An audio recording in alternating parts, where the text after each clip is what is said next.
Hello everyone.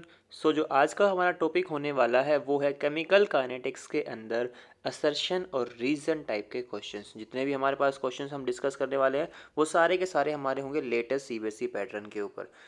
ठीक है, चलो स्टार्ट करते हैं वीडियो को।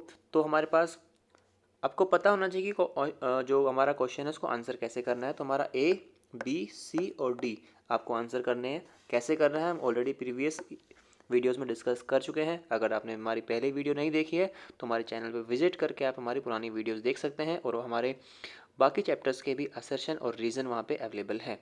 ठीक है, तो चलते हैं आगे।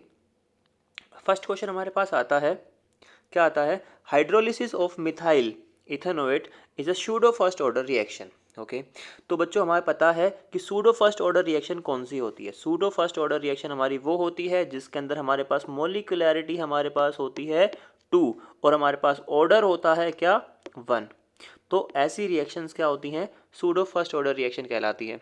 ठीक है, मोलिकुलैरिटी 2 होती है, जो एक हमारा रिएक्टेंट पार्टिकल होता है, दूसरा हमारा होता है वोटर।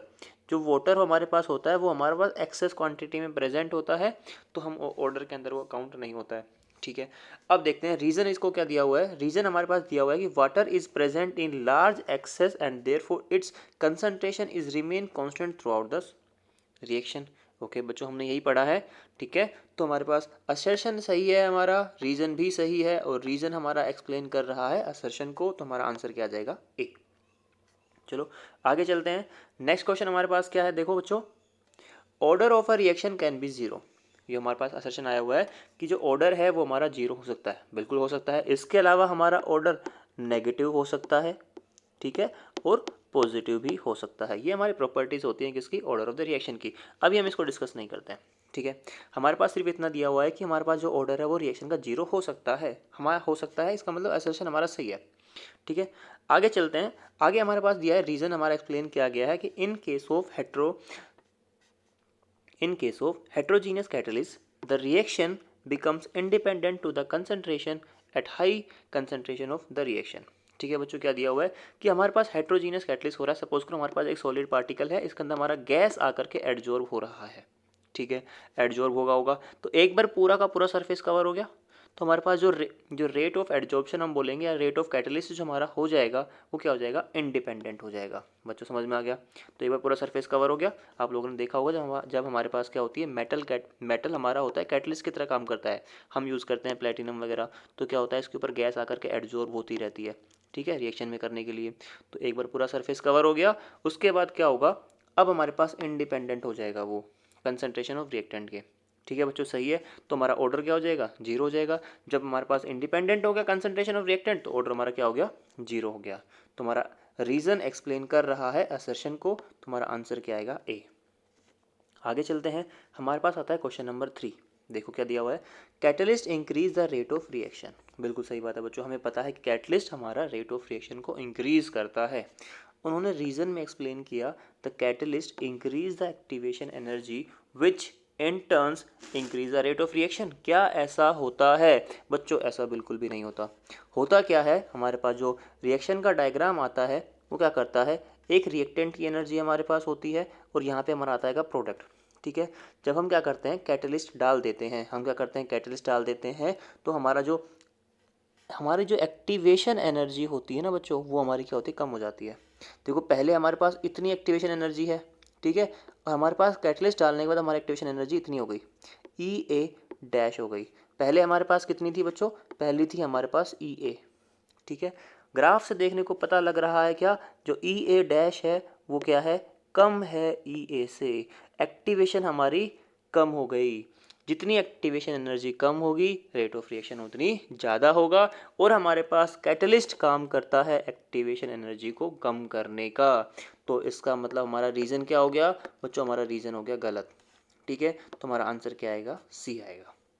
आगे चलते हैं, हमारे पास दिया हुआ है कि increase in temperature increase the rate of reaction. चलो बच्चों सही बात है, हमें पता है टेम्परेचर इंक्रीज करने पे हमारा रेट ऑफ रिएक्शन इंक्रीज हो जाता है। ठीक है, ऐसा क्यों होता है, क्यों होता है, टेम्परेचर इंक्रीज करने पे जो मॉलिक्यूल्स हैं, मॉलिक्यूल्स की क्या होगी, काइनेटिक एनर्जी बढ़ जाएगी। मॉलिक्यूल्स की काइनेटिक एनर्जी क्या होगी बच्चों, इंक्रीज हो जाएगी। जितनी ज़्यादा काइनेटिक एनर्जी ज़्यादा होगी, कोलिजन हमारे पास ज़्यादा होंगे, कोलिजन हमारे पास क्या होगा, ज़्यादा हो जाएगा। जितना कोलिजन होगा उतना ही हमारा रेट फास्ट हो जाएगा। बच्चों समझ में आ गया। और रीजन हमारा क्या कर रहा है, एक्सप्लेन कर रहा है असर्शन को। ठीक है बच्चों, एक साथ एक बात और ध्यान रखना, टेम्परेचर अगर हमारा क्या हो गया, इंक्रीज हो गया, तो जो रेट है हमारी वो भी क्या होती है, बढ़ जाती है। बात समझ में आ गया। और हमारे पास स्टेटमेंट आती है क्या, with every 10 degree rise in temperature, with every 10 degree Celsius rise in temperature rate of reaction become nearly double. ठीक है, जो रेट आएगा नया वो क्या आएगा, ऑलमोस्ट डबल आएगा प्रीवियस रेट के।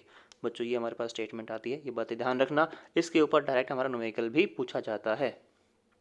चलो आगे चलते हैं। आगे हमारे पास अगला क्वेश्चन दिया हुआ है, the unit of rate constant is independent of order of the reaction. बच्चों का है कि हमारे पास जो रेट कांस्टेंट होता है उसकी जो यूनिट होती है, रेट कांस्टेंट हमारे पास क्या हो गया, उसकी यूनिट क्या हमारी इंडिपेंडेंट होती है कंसंट्रेशन ऑफ इंडिपेंडेंट होती है ऑर्डर ऑफ द रिएक्शन से? बिल्कुल बच्चों, बताओ नहीं होती। क्यों नहीं होती? क्योंकि हमें पता है जब हमारा ऑर्डर क्या होगा, जीरो, तो हमारे पास के की यूनिट क्या आती है बच्चों, हमारे पास आता है moles per litre second inverse. ठीक है बच्चों, ठीक है। जब हमारे पास क्या होगा, जब हमारे पास n की वैल्यू होगी 1, तो हमारे पास क्या आएगा, सिर्फ सेकेंड इनवर्स। हमारे पास क्या आता है बच्चों, सेकेंड इनवर्स। तो इसका मतलब क्या है, ऑर्डर ऑफ रिएक्शन बदलेगा, हमारा यूनिट बदल जाएगी। तो ये स्टेटमेंट हमारी गलत हो गई। ठीक है, अब हमारे पास जो नेक्स्ट रीज़न हमारे पास दिया हुआ है बच्चों, वो देखो रीज़न हमारे पास क्या दिया हुआ है कि the power of concentration terms in the rate equation keeps changing with change in order. बच्चों ये बात बिल्कुल सही है कि हमारे पास जो पावर है हमारे पास आ गया रेट इज इक्वल टू के इंटू कंसनट्रेशन ऑफ ए की पावर एन। यहाँ पे एन हमारा होता है ऑर्डर। बच्चों समझ में आ गया। तो ऑर्डर चेंज होता रहेगा, इसकी पावर चेंज होती रहेगी। बिल्कुल बच्चों सही बात है। तो हमारा असर्शन हमारा गलत है, रीजन हमारा सही है। तो आंसर हमारा क्या आएगा, डी आएगा बच्चों। आगे चलते हैं। आगे हमारे पास आता है क्वेश्चन नंबर 6। क्वेश्चन नंबर 6 हमारे पास क्या कहता है, असर्शन में देखो बच्चों क्या क्या क्या क्या बात कही गई है कि half life of a reaction is independent of the initial concentration for the first order. हमारे पास बोला कि जो हमारे पास जो टी हाफ होगा, हमारे पास क्या होगा, टी हाफ किसके लिए बच्चों, फर्स्ट ऑर्डर के लिए क्या होगा, इंडिपेंडेंट होगा। बिल्कुल सही बात है। हमारे पास आता है 0.693 बाय के। ये हमारे पास जनरल एक्सप्रेशन आता है T half for first order reaction. क्या इसके अंदर कंसंट्रेशन ए इंक्लूड है? नहीं है। इसका मतलब असर्शन हमारा बिल्कुल सही है। बच्चों आगे चलते हैं। रीजन हमारे पास दिया हुआ है। रीजन में क्या बोला गया है कि the integrated rate low for the first order reaction is independent of the initial concentration. अब हमारे पास फर्स्ट ऑर्डर की बात ना करके हमें किसकी बात कर दी, इंटीग्रेटेड रेट लो। तो हमारे पास रेट लो क्या होगा, आर इज इक्वल टू के कंसंट्रेशन ऑफ ए की पावर 1। किसी की पावर 1 है, इसका मतलब वो इंक्लूड है, वो डिपेंड करेगा। इसमें बोला गया है इंडिपेंडेंट, तो ये सरासर गलत हो जाएगा। ठीक है, असर्शन सही है, रीजन हमारा गलत है। आंसर क्या आएगा, सी आएगा बच्चों। बात समझ में आ गई। आगे चलते हैं। आगे हमारे पास क्वेश्चन दिया हुआ है कि the half life of a reaction can be use to predict the order of the reaction. बच्चों बिल्कुल सही बात है, हाफ लाइफ का हम यूज़ कर सकते हैं। अभी अभी हमने देखा हाफ लाइफ के हम कर सकते हैं। ठीक है, अब हमारे पास आ जाएगा असर्शन। सही है बिल्कुल। ठीक है, रीजन हमारे पास क्या दिया हुआ है, the relation between half life and the initial concentration of reactant is depend on order. बिल्कुल सही बात है बच्चों। हमने देखा कि जो टी हाफ होता है फर्स्ट ऑर्डर के लिए वो क्या होता है 0.693 बाय के। बच्चों सही बात है या नहीं है? तो क्या करेगा, जो हमारा जो टी हाफ होगा वो क्या करेगा, हर केस में बदल जाएगा। हमारा एन 0 होगा तब अलग होगा, एन हमारे पास 1 होगा तब अलग होगा, एन हमारे पास 2 होगा तो डिफरेंट होगा। और आप लोगों को पता है क्या, अगर हम बात करेंगे n इज इक्वल टू 0 की, तो हमारा जो टी हाफ है वो डायरेक्टली प्रोपोर्शनल आता है कंसंट्रेशन ऑफ रिएक्टेंट। ठीक है, n हमारे पास 1 है तो हमारे पास जो टी हाफ है वो क्या हो जाएगा, इंडिपेंडेंट हो जाएगा। इंडिपेंडेंट हो जाएगा कंसंट्रेशन ऑफ रिएक्टेंट के। और जैसे ही हम क्या करेंगे, n की वैल्यू 2 पुट करेंगे तो हमारा जो टी हाफ है वो क्या हो जाएगा, inversely proportional to the concentration of reactant बच्चों। ठीक है, कंसंट्रेशन हमारी बदल जाएगी। कब बदल जाएगी, जब हम क्या करेंगे, ऑर्डर चेंज कर देंगे तो टी हाफ की हमारी वैल्यू चेंज हो जाएगी। तो इसका मतलब क्या है, असर्शन हमारा सही है, रीजन भी हमारा सही है, और हमारा रीजन एक्सप्लेन कर रहा है असर्शन को। तो हमारा आंसर क्या आएगा, ए। ठीक है बच्चों, अगर आपने हमारी बाकी वीडियोस नहीं देखी हैं तो ज़रूर चैनल पे विजिट करें और बाकी की वीडियो देखें। और हमारे चैनल को सब्सक्राइब करें आने वाली वीडियो के लिए। Thank you.